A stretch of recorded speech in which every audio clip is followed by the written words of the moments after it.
지금까지 검사 생활을 하면서 이렇게 힘든 수사 대상은 제가 처음 만났습니다. 제 솔직한 심정입니다. 그래서 야당 대표가 아니라 저는 제1당 다수당 대표의 대표로 수사하는 것이 이렇게 어렵구나. 그리고 하나하나가 이렇게 고비를 넘기 어렵구나. 그런 생각을 하고 있습니다.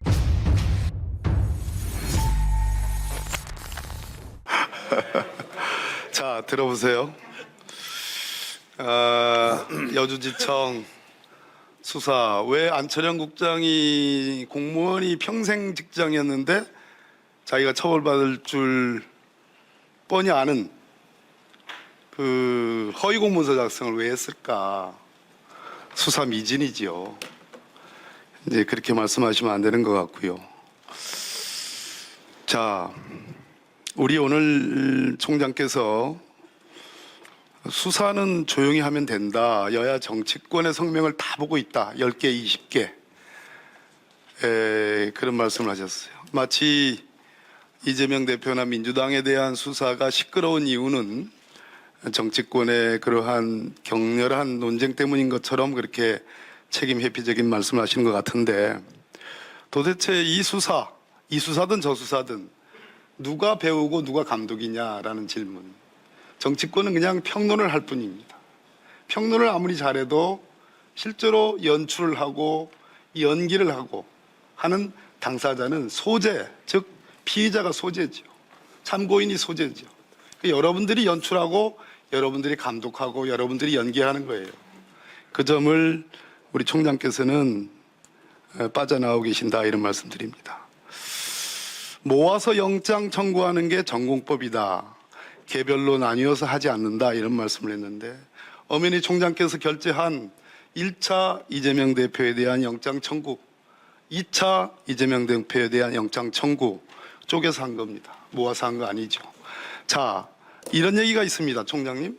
12월 말에 비회기가 되면 이정섭 팀장이 주도하는, 수원지검이 주도하는 그곳에서 3차, 즉 체포동의안도 필요 없는 비회기 중에 3차 영장 청구가 있을 것이다 라는 그러한 소문이 있습니다.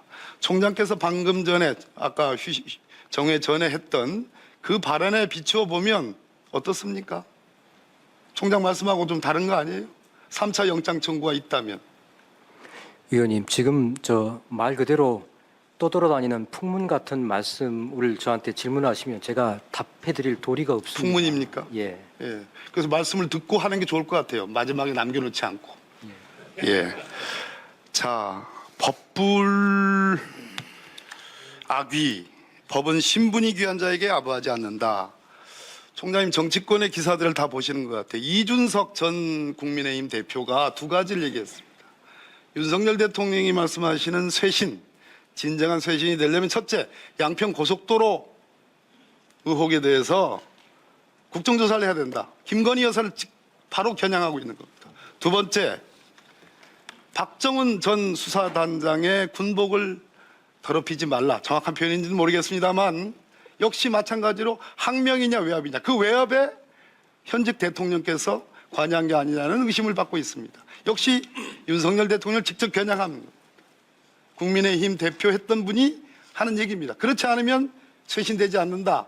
이 얘기의 핵심은 총장께서 총장 취임사에서 했던 법불 악위, 귀한 신분, 즉 높은 분, 권력을 가진 분, 대통령과 대통령 영부인, 이런 분에 대해서 추상 같아야 된다는 총장님의 말씀과 비유해보면 이런 분에 대한 양평 공공지구가 그것이고 고속도로가 그것이고 지금 멀쩡한, 제가 이 자리였습니다. 이 자리가 바로 윤석열 여주지청장이 여기 앉았습니다. 그때 국정감사의 당사자입니다. 이 자리에서 윤석열 당시 지청장이 어마어마한 발언들 기억하실 겁니다. 그 모습과 유사했던 사람이 누구냐? 지금 벌어지고 있는 박정훈 대령이에요. 박정훈 대령. 몇 년 지났다고 그래? 당신과 비슷하지 않습니까? 대통령과 비슷하지 않습니까? 대통령의 기계와 비슷한 사람을 지금 찍어 누르는 거예요. 곧 검찰의 수사가 옵니다.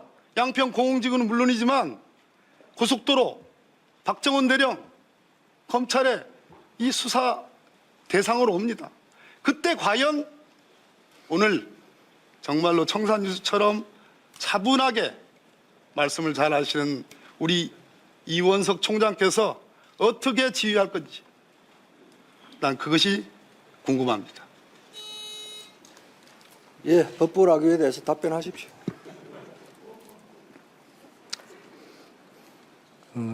저는 검사로 있을 동안에 그 대기업이나 재벌 또 여러 어려운 사건들 또 검찰 내부의 감찰과 관련된 사건들을 많이 담당했습니다.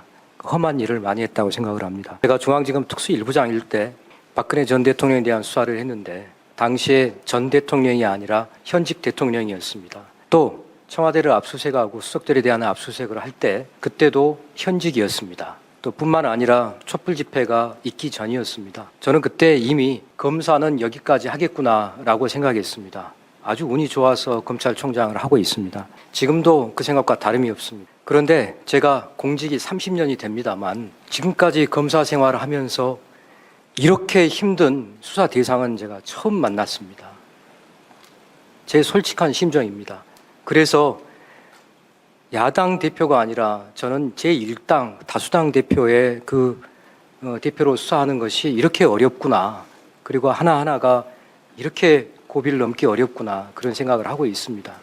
야당도 그렇고 여당도 그렇고 국회의원님들이면 제가 말씀드리는 법부로 하기에 귀에 해당한다고 저는 생각을 합니다.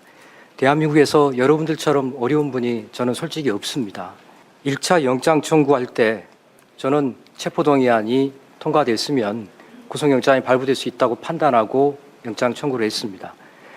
2차 영장 청구를 할 때 이미 1차 영장 청구에 대해서 기소했기 때문에 나머지 혐의를 다 묶어서 영장 청구한다고 판단했습니다. 3차에 대해서는 그는 박 의원님 말씀이 그런 뜬구름 같은 제가 풍운 같은 그런 이야기이기 때문에 답은 드릴 수가 없습니다.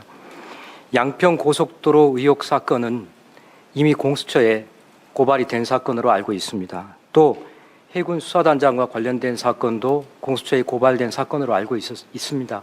공수처에서 수사 중인 사건을 제가 이야기하기는 적절하지 않다고 생각됩니다. 다만 박주민 의원님 안 계십니다만 이해람 중사 사건을 계기로 해서 군내 성폭력 사건과 사망 사건에 대해서는 군을 더 이상 믿을 수 없다. 그 사건은 민간 법원과 민간 경찰에서 수사하도록 해라. 라는 것이 우리 입법 취지로 알고 있습니다. 그거를 박주민 의원님이 주도를 해서 만드셨고 저희들은 거기에 따라서 수사를 차근차근 해나가면 된다. 그렇게 생각하고 있습니다. 또 답이 길었습니다만 아까 우리 박 의원님께서 저한테 말을 너무 아낀다고 하셔서 충분하게 답변을 드렸습니다. 조수진 의원님 질의하시기 바랍니다.